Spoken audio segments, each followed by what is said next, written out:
Welcome again friends. तो पिछले tutorial में हमने बात की थी डेटा टाइप की। डेटा टाइप को समझ लिया है। उसी के साथ एक बार फिर से बताता चलता हूँ कि हर एक डिस्क्रिप्शन में आपको गिटहब की फ़ाइल मिलेगी। जितना भी कोड हम कर रहे हैं, जो भी कोड मैं आपको यहाँ पर लिख रहा हूँ, ये सब कुछ आपको गिटहब में इसमें मिल जाएगा। गिटहब की इस पेज पर जब आप आएंगे तो यहाँ पर जो ये फोल्डर है, एक बेसिक है, एक बेसिक एक्सरसाइज है, अभी दो ही हैं। तो बेसिक फोल्डर के अंदर आपको कोड्स मिलेंगे और बेसिक एक्सरसाइज के अंदर आपको मिलेगा जो भी हम पढ़ रहे हैं उससे रिलेटेड फाइल। जैसे कि अगर हम बात करें बेसिक में, इस फोल्डर को मैं नए टैब में ओपन कर रहा हूं और साथ में बेसिक एक्सरसाइज। तो इस फोल्डर में जितना भी कोर्स हम कंप्लीट करते जा रहे हैं, जैसे कि पहले इंट्रोडक्शन देखा, फिर वेरिएबल हो गया, डेटा टाइप, नंबर, इनका कोड यहाँ पर पड़ा हुआ है। आप इसको क्लिक करोगे, जैसे वेरिएबल पे हम जाते हैं, वेरिएबल को क्लिक करते हैं तो वेरिएबल का जितना भी कोड हमने वीडियो में देखा था वो सारा का सारा कोड यहाँ पर पड़ा हुआ है। तो आप इसको इजीली डाउनलोड कर सकते हो। डाउनलोड करने के लिए मैंने एक वीडियो बना दिया है, बहुत छोटा सा काम होता है रिपोजिटरी को डाउनलोड करके सेटअप करना, वो आप बहुत ईजिली समझ जाओगे। दूसरा फोल्डर था कि आप जब बेसिक एक्सरसाइज पे क्लिक करोगे तो पहुँच जाओगे इस नए टैब पे। यहाँ पर आपको हर एक की एक्सरसाइज मिल जाएगी। जैसे वेरिएबल की बात करें, इस पर क्लिक करोगे तो वेरिएबल से रिलेटेड जो एक्सरसाइज है वो यहाँ पर दिया हुआ है। खास बात, कहीं भी कोई भी चीज़ नहीं समझ में आ रही, कोई क्वेश्चन है तो ज़रूर कमेंट करो और कोशिश करो कि इन एक्सरसाइज को कंप्लीट कर लो। और जो भी नेक्स्ट क्लास का टॉपिक है मैं वीडियो के लास्ट में बता देता हूँ, तो उसको एक बार आप पढ़ लो, क्योंकि मैं फॉलो कर रहा हूँ W3 के इस ट्यूटोरियल को। तो यहाँ पर बहुत ही ईजी वे में सब कुछ डिस्क्राइब किया गया और बेसिक समझने के लिए ये काफ़ी है। खास चीज़ ये है कि कुछ कॉन्सेप्ट जो हमें यहाँ से देख कर नहीं समझ में आ पाते हैं, उसी को मैं क्लियरिफाई कर रहा हूँ। तो आगे चलते हैं। आज का टॉपिक है नंबर सिस्टम। नंबर सिस्टम जो है, हमने प्रीवियस वीडियो में देखा था कि डेटा टाइप में हमको 5 अलग अलग कैटेगरी मिल रही थी, जिसमें से पहली कैटेगरी है नंबर सिस्टम। तो नंबर सिस्टम की अगर हम बात करते हैं तो नंबर सिस्टम के अंदर टोटली हमें 3 चीज़ें मिल रही थी। सबसे पहला था इंटीजर टाइप, दूसरा था फ्लोट और तीसरा था कॉम्प्लेक्स।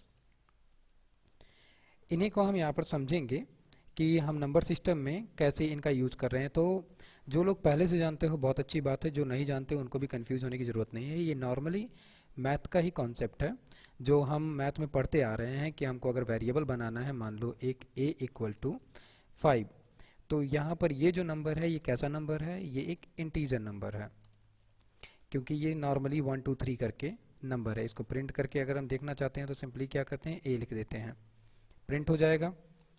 और यहीं पर अगर हम इसको न्यू लाइन में देना चाहते हैं तो हम न्यू लाइन में भी दे सकते हैं, ताकि हमको अच्छे से आउटपुट दिख जाए। तो नंबर सिस्टम में बहुत ज़्यादा चीज़ें नहीं हैं। नंबर सिस्टम में एक तो ये हो गया, हम इसको ABCD ना लिखकर सीधे लिखते हैं इंट नम, एक वेरिएबल का नाम दिया और यहाँ पर हम प्रिंट कर लेते हैं इंट नम को। इससे हमें क्या मिल जाएगा, इंटीजर नंबर। यहाँ से मैं क्लिक करता हूँ और इसको रन करके देखते हैं कि क्या हमें इंटीजर नंबर मिल चुका है। बिल्कुल, इंटीजर नंबर मिल चुका है। और हमें अगर इसका डेटा टाइप पता करना हो कि इस वेरिएबल का एक्चुअल में डेटा टाइप है क्या, तो उसके लिए क्या यूज करना था।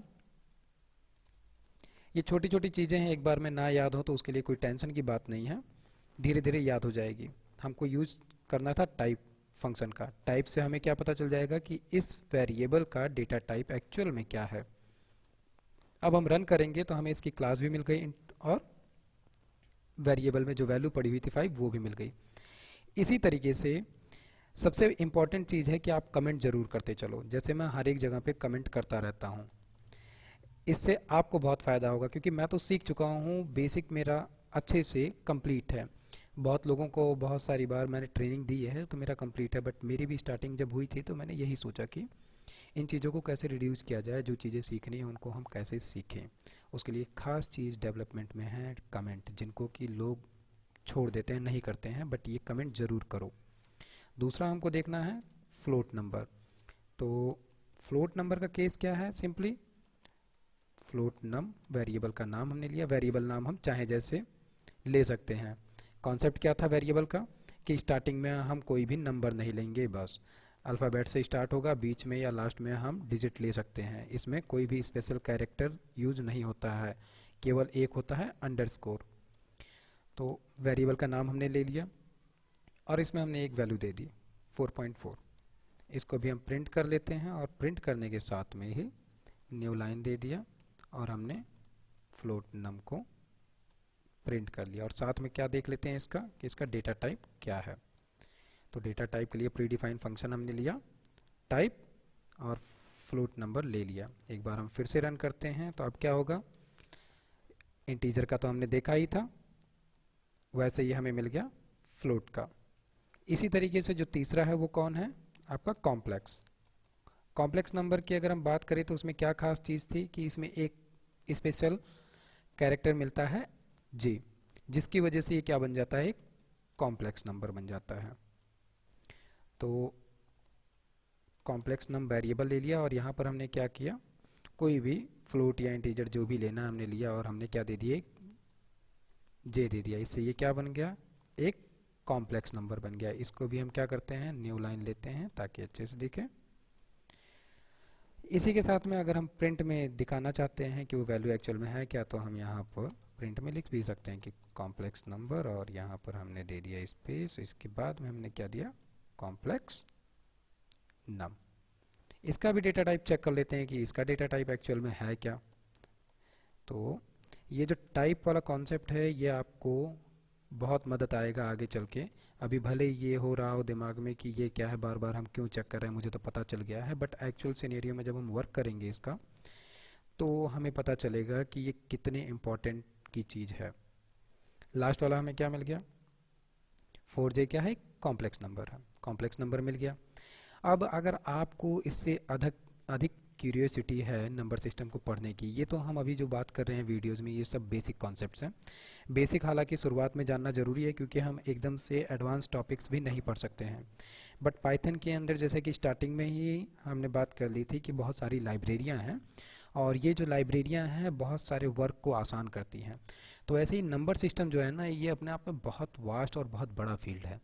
इसके लिए मैथ की लाइब्रेरी पड़ी हुई है जिसके अंदर कि बहुत सारे हम जो मैथमेटिकल फार्मूलेज यूज़ करते हैं उनके लिए प्री डिफाइंड फंक्शन पड़े हुए और हम कर सकते हैं। तो किसी को अभी से क्यूरियोसिटी जग रही है बहुत ज़्यादा जानने की तो अलग से रिसर्च भी कर सकता है, बट कोशिश करो पहले कि इसको कंप्लीट कर लो एक बार थोड़ा थोड़ा देख के, क्योंकि कुछ चीज़ें रहती हैं जो हमारी कन्फ्यूजन बार बार क्रिएट करती रहती हैं। तो ये 2-4 घंटे की बात है, इसको इत्मीनान से कर लो, जो कन्फ्यूजन हो उसको कमेंट करो, समझो, इसके बाद में फिर एडवांस पे बढ़ो। तो थोड़ा यहाँ से भी देख लेते हैं कि इन्होंने एक्स्ट्रा और क्या करके रखा है। थ्योरी पार्ट में इन्होंने यहाँ पर बता दिया है कि 3 तरीके से है और प्रिंट करके भी दिखा दिया है। इसके बाद में टाइप प्रीडिफाइंड फंक्शन का यूज किया गया है ताकि पता चले कि क्या डेटा टाइप आ रहा है। उसके अलावा क्या कहते हैं, यहाँ पर भी इन्होंने उसी चीज़ को प्रिंट करके दिखाया है, इंटीजर के लिए, फ्लोट के लिए भी करके दिखाया है। ठीक है, जाहिर सी बात है हमारा जो फ्लोट नंबर होता है वो एक्सपोनेंशियल डिजिट्स को सपोर्ट करता है क्योंकि इसकी लेंथ बहुत ज़्यादा होती है। तो उसी तरीके से कॉम्प्लेक्स को भी इन्होंने प्रिंट करके दिखा दिया है। टाइप कन्वर्जन, ये चीज़ हमें देखनी है। टाइप कन्वर्जन क्या है एक्चुअल में,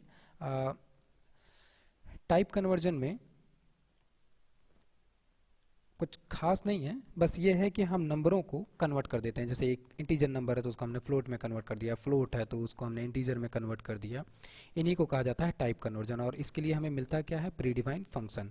प्रीडिफाइंड फंक्शन मतलब कि यही जो ये यहाँ पर है। तो इसी को मैं यहाँ से कॉपी करता हूँ, ले चल के वहाँ पर कमेंट बना देता हूँ ताकि आपको इजी रहे समझने में। तो अगर हम बात करते हैं टाइप कन्वर्जन की कि हमको टाइप कन्वर्ट करना है, तो आप ध्यान दीजिए ऊपर हमने 3 तरीके की वैल्यूज़ तो पहले ही बना दी है। एक इंटीजर हो गई, एक हो गया फ्लोट और तीसरा हो गया कॉम्प्लेक्स। तो हम इंटीजर को फ्लोट में कन्वर्ट करते हैं। तो उसके लिए करना क्या है, यहाँ पर दिख रहा है कि टाइप कन्वर्जन के लिए क्या करना है, बस एक इंटीजर वैल्यू थी उसको किस में पास कर दिया हमने, प्री डिफाइंड फंक्शंस जो हैं, जैसे कि यहाँ पर ये 3 मिल रहे हैं, इंट, फ्लोट और कॉम्प्लेक्स।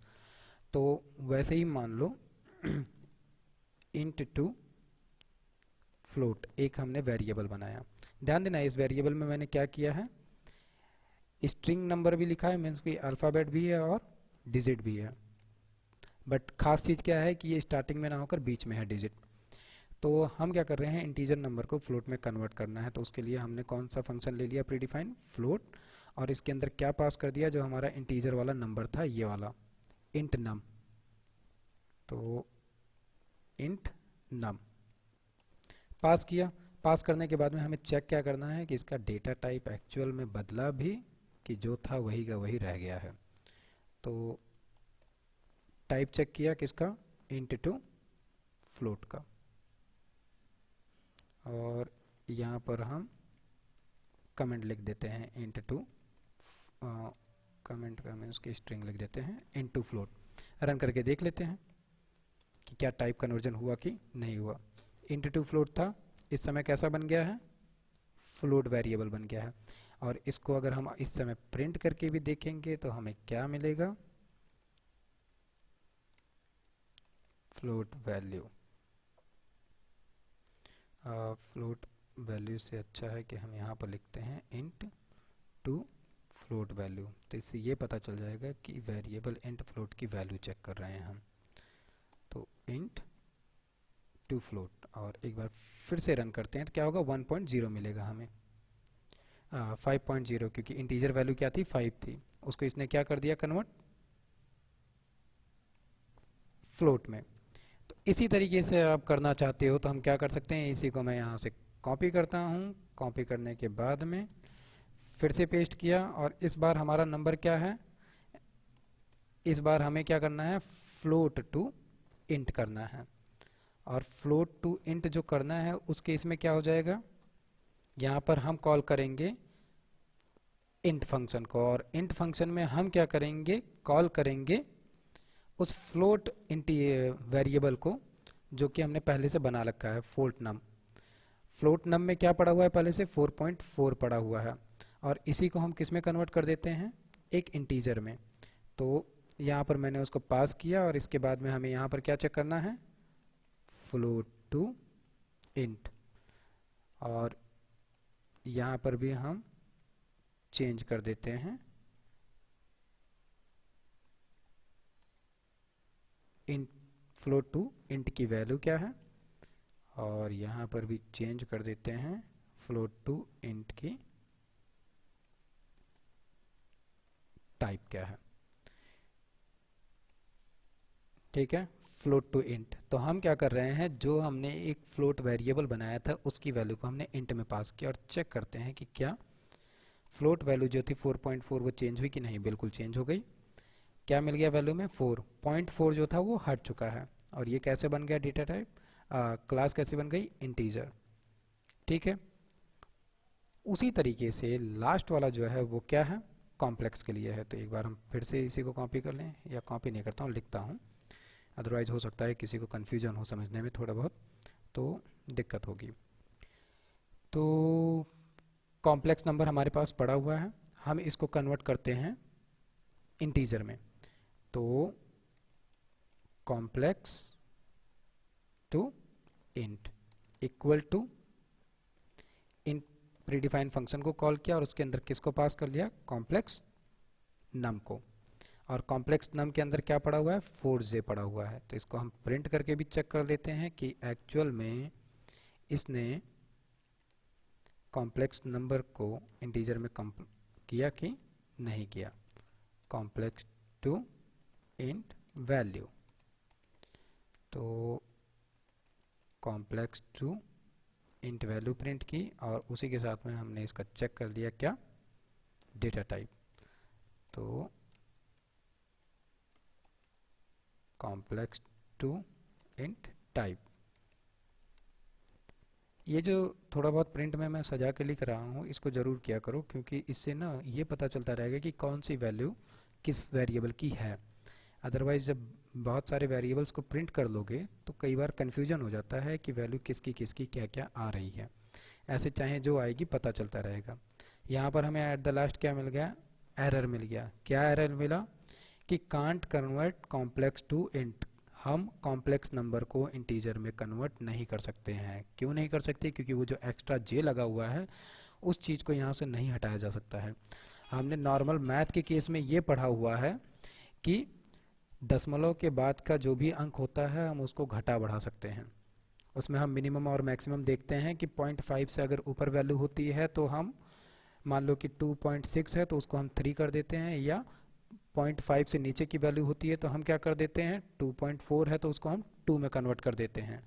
तो उस केस के लिए मैथमेटिकल सॉल्यूशन दिया गया है, बट एक कॉम्प्लेक्स नंबर को हम एक्चुअल में कन्वर्ट नहीं कर सकते हैं, उसके पीछे भी वही रीज़न है।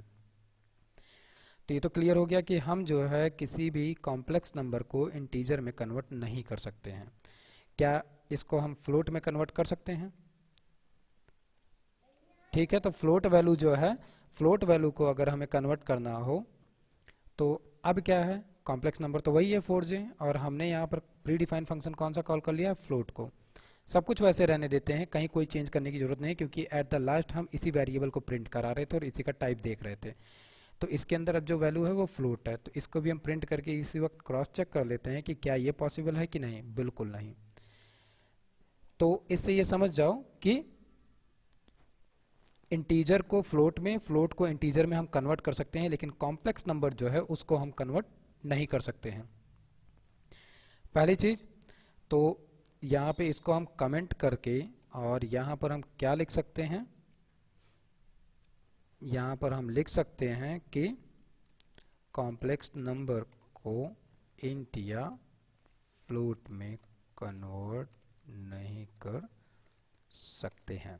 ठीक, तो यहाँ पर और चीज़ देख लेते हैं कि कोई चीज़ अगर छूट रही हो तो। यहाँ पे लिखा गया है ना कि you can not convert numbers into another number type. कौन से नंबर को, कॉम्प्लेक्स नंबर को। रैंडम की अगर बात की जाए तो रैंडम नंबर क्या होता है, ये एक रैंडम नंबर जनरेट करने के लिए होता है। खास चीज़ क्या है कि पाइथन में, बाकी लैंग्वेजेस जैसे PHP हो गया, जावा हो गया, वहाँ पर ना रैंडम नंबर्स के लिए हमको फंक्शंस मिलता है, बट यहाँ पर क्या है, पूरी की पूरी क्लास मिलती है। तो ये जिसको अभी ना समझ में आया है कि हम कैसे इंपोर्ट करके क्या कर रहे हैं, कोई दिक्कत नहीं है, इसको हम आगे चल के देख लेंगे। यहाँ पे इसको देखने की देख के अगर जिसको नहीं समझ में आ रहा है तो कोई ज़्यादा कन्फ्यूजन की बात नहीं है। इंपोर्ट करने के लिए क्या करते हैं, जब हम पाइथन को इंस्टॉल करते हैं तो पाइथन की बहुत सारी लाइब्रेरियाँ, जो उसकी डिफ़ॉल्ट लाइब्रेरियाँ हैं वो इंस्टॉल होती हैं। उसी में से एक पाइथन की लाइब्रेरी है रैंडम।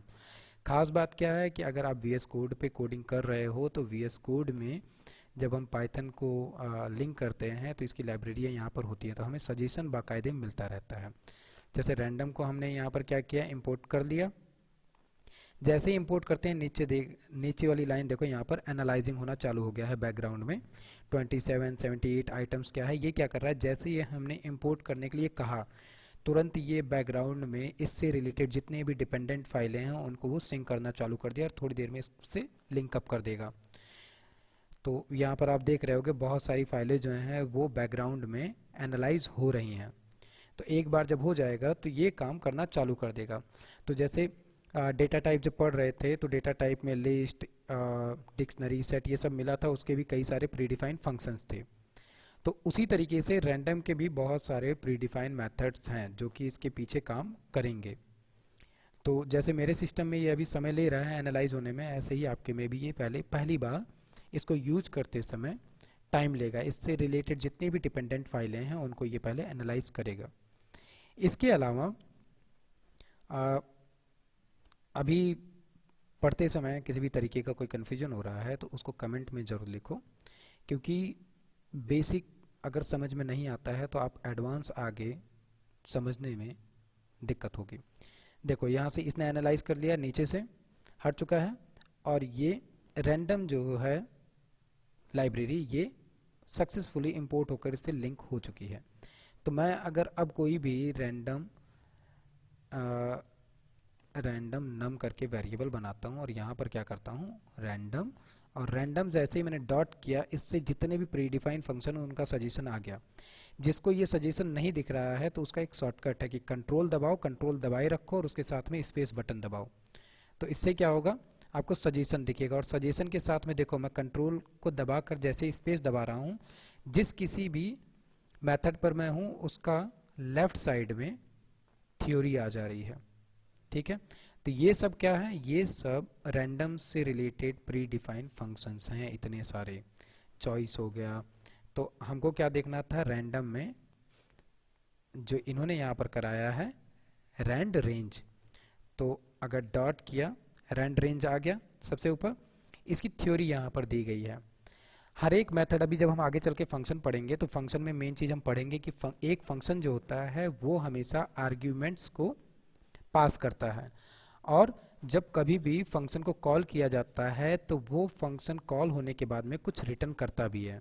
तो हमेशा फंक्शन के दो ही काम होते हैं, किसी आर्ग्यूमेंट को पास करना और फंक्शन का जब पूरा काम हो जाए तो कुछ रिटर्न में देना। इसको अगर हम नॉर्मल भाषा में समझें तो जैसे मैं अगर आपको फ़ोन करूं, तो मैंने फ़ोन उठाया और फ़ोन में आपका नंबर डायल किया, इसके बाद में मैंने आपको कॉल किया। कॉल करने के बाद में अगर आप मुझे रिस्पॉन्स कर रहे हो, दैट मीन्स कि आप रिटर्न कर रहे हो कुछ, जिससे कि मुझे समझ में आ रहा है कि हाँ आप तक मेरी बात पहुंच चुकी है। ये टू वे कम्युनिकेशन टाइप होता है। तो वैसे ही जो यहाँ पर पाइथन में भी हमको प्री डिफाइंड फंक्शन मिलते हैं, उनमें भी सेटअप आर्ग्यूमेंट्स पहले से ही डिफाइन होते हैं कि क्या क्या जा रहा है, और उसी का वीएस कोड जो है सजेशन देता है, या आप जो भी कोई एडिटर यूज कर रहे हो वो देता है। तो जैसे रैंडम लाइब्रेरी का जो रैंड रेंज मेथड है, इसके अंदर कितने नंबर ऑफ आर्ग्यूमेंट्स पास किए जा सकते हैं, एक स्टार्ट हो गया, एक स्टॉप हो गया, दो, उसके साथ में तीसरा हो गया स्टेप। दैट मीन्स कि टोटल 3 आर्ग्यूमेंट यहाँ पर पास होंगे। पहला हो गया कि नंबर कहाँ से स्टार्ट करना है, तो रैंड रेंज को हमने कॉल किया, स्टार्टिंग हमने कह दी कि 1 से करनी है, और इसको जाना कहाँ तक है 10 तक, और कितने के डिफरेंस पे जाना है 2 के। गिनती प्रिंट करा लेते हैं हम 20 तक। और अब इसको मैं प्रिंट करता हूँ तो न्यू लाइन में ले लेते हैं रैंडम नंबर, देखते हैं कि हमें रैंडम नंबर में क्या मिला। तो एक बार रन किया हमने, टोटल क्या मिल गया रैंडम नंबर, और रैंडम नंबर में हमें यहाँ पे क्या मिला 17। तो थोड़ा सा चेंज करके रैंड रेंज में हमने क्या किया, सबसे पहले 1 to 20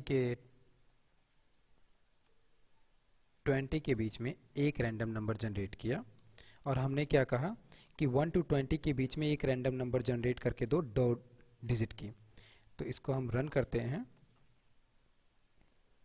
क्या मिल गया 13 मिल गया। जितनी बार हम इसको रन करेंगे उतनी बार हमको एक नया रैंडम नंबर ये जनरेट करके देगा, और हर बार कितने नंबर ऑफ डिजिट का देगा 2 नंबर ऑफ डिजिट का देगा।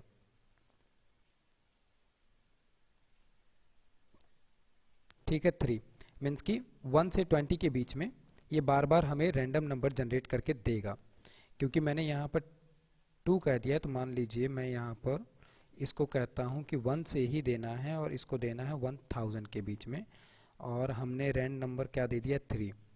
अब ये क्या करेगा, 1 से 1000 के बीच में 3 डिजिट का रैंडम नंबर जनरेट करके देगा, लेकिन 1 से 1000 के बीच में देगा। तो कभी हो सकता है कि ये हमें 1 डिजिट या 2 डिजिट का भी रैंडम नंबर जनरेट करके दे, लेकिन इसका काम क्या है, एक रैंडम नंबर हमको जनरेट करके देना, वो दे रहा है। बाकी अभी हम आगे देखेंगे, ये जब डिटेल में हम देखना चालू करेंगे तब हमें ये और अच्छे से समझ में आएगा। अभी के लिए फ़िलहाल इतना ही, और कोशिश करना कि नेक्स्ट जो हम पढ़ने वाले हैं कास्टिंग, उसके बारे में भी थोड़ा देख लेना। बाकी वीडियो अगर समझ में आ रही है, पसंद आ रही है, तो लाइक ज़रूर करो, और कोई भी क्वेश्चन है तो कमेंट करते जाओ। प्लस अगर आप कॉलेज की स्टूडेंट हो, अभी कर रहे हो पढ़ाई, और प्रोजेक्ट आगे चल के करना चाहते हो, तो इसको अपने फ्रेंड्स को भी शेयर करो, क्योंकि आगे चल के मैं इसमें प्रोजेक्ट भी कराऊंगा। जब बेसिक और एडवांस ख़त्म हो जाएगा तो इसके बाद मैं कराऊंगा। अभी मैंने स्टार्ट किया है, लेकिन आगे चल के मैं इसमें प्रोजेक्ट भी कराऊंगा। तो अभी के लिए फ़िलहाल इतना ही। Okay, bye bye.